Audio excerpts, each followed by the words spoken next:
Fullmetal Alchemist Brotherhood is one of the most iconic and classic anime of all time. Up until recently, for as long as I've been alive, Brotherhood was always ranked as the best anime ever made on MyAnimeList, and for very good reasons. The show's animation, for its time, was absolutely legendary. It had simple yet impactful fights like Mustang vs. Lust. It also had a frankly amazing musical score for its time. It had an incredibly deep story that made insightful comments on the pitfalls of scientism and the tragedies of war for both the winners and the losers, all while balancing its deeper or darker themes with a colorful cast of characters, all of whom were memorable and funny in their own way. Few anime, even today, balance depth, comedy, action, music, and animation like FMA Brotherhood did back in 2009. It's no surprise then that a show with such a powerful legacy also had some banger openings and endings. I'm talking Golden Time Lover, I'm talking Period, and I'm also talking about Again. One of FMA's slickest endings in my opinion, if not only just for its unique animation style and how they use that style to convey some sort of meaning, is the first ending, Uso.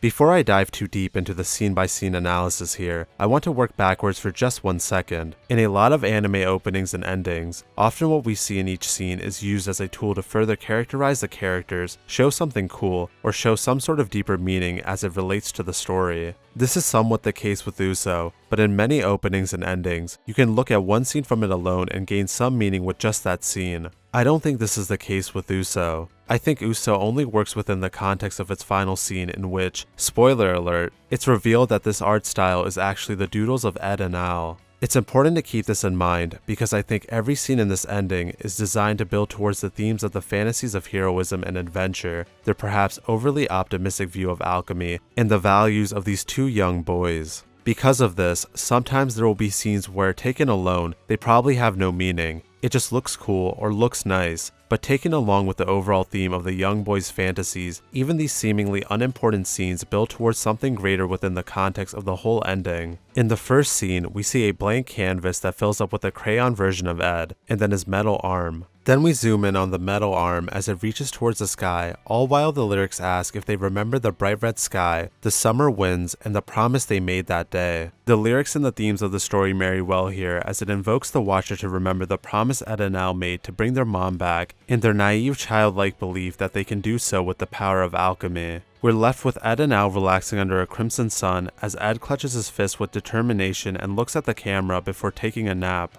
This is just my personal opinion here, let me know if you read it differently, but in a sense, I think this shows the Elric brothers' arrogance a bit. They really are in no hurry to make good on the promise they made to regain what they have lost. Contrast the Elric brothers leisurely napping under a tree while moving towards their goal, to show Tucker's manic sleepless nights as he single-mindedly pursues his research goals. One of these two sets of people is in a hurry to make good on their promise because he doubts his own ability to do it, and the other is in no hurry because there is no doubt in their minds that they can do it. The next few scenes are ones which I've mentioned before, scenes which taken alone maybe don't mean much, but with the context of the boys' doodles, show us what Ed and Al value in their life or find cool. In the next scenes, we see Winry and her dog, then the Elric brothers training together before Ed is flung off as he passes Mustang, Hawkeye, and Hughes, before finally bumping into Armstrong as he flexes his muscles and throws Ed away. Then we see a quick succession of comics the Elric brothers have drawn. I think here we can see what Ed and Al value are their connections with each other, their long distance but no less important connection with Winry, and their begrudgingly but almost familial connection with the people in the military who truly care about them. While I don't know that the comics drawn have any real meaning per se, I think it's funny to note that at the end of every manga volume in FMA, there are short gag manga strips just like these ones. I believe that while these don't have a lot of meaning here, they do make a little nice tongue-in-cheek nod to those gag strips. The little manga panels are replaced with Winry's workshop at night as she wistfully looks up at the ceiling before sighing. The board is wiped clear again, showing Al trapped alone in a room, unblinking and without sleep.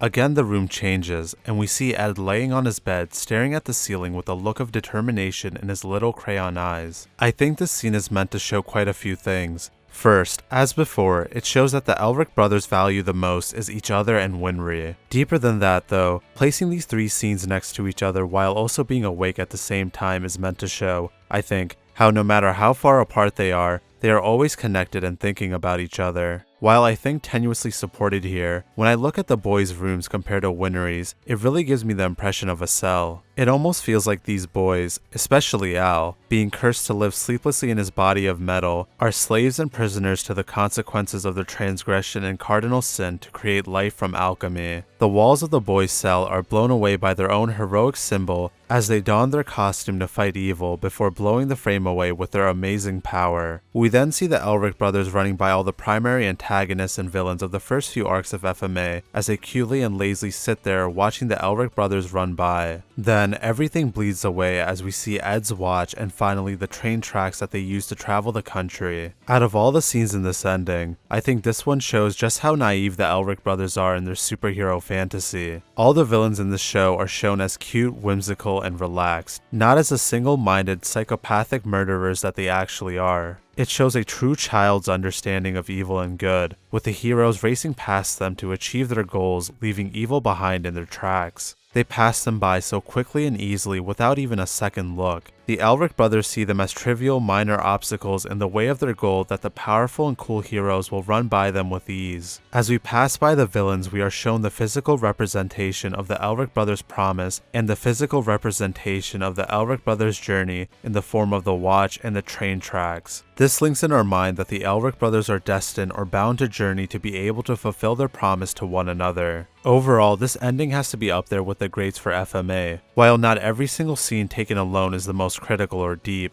each and every scene further characterizes the Elric brothers, their love for one another, and their unshakable belief that they are dope-ass powerful heroes who will achieve their goals. Watching this ending with the even greater context of the whole series does leave me feeling a little sad. It's sad to know through the alchemy what they believe makes them dope-ass heroes, through their hubris, through their love, through their naivety. The Elric brothers have the same childhood wonder displayed through the art style in this ending, robbed of them. They have that childlike wonder and joy taken from them by their own hand, taken away from them by the same blind scientism that they are plagued with up until the final arc of the series. So while it's an ending that's fun and joyful, it also has a tinge of sorrow to it for me, because we as the audience know the reality of their journey in contrast with the young boy's fantasy of it. Thank you for watching, and if you would like to see more anime openings and endings analyzed, leave a like or even consider subscribing. I hope you all have a great rest of your day.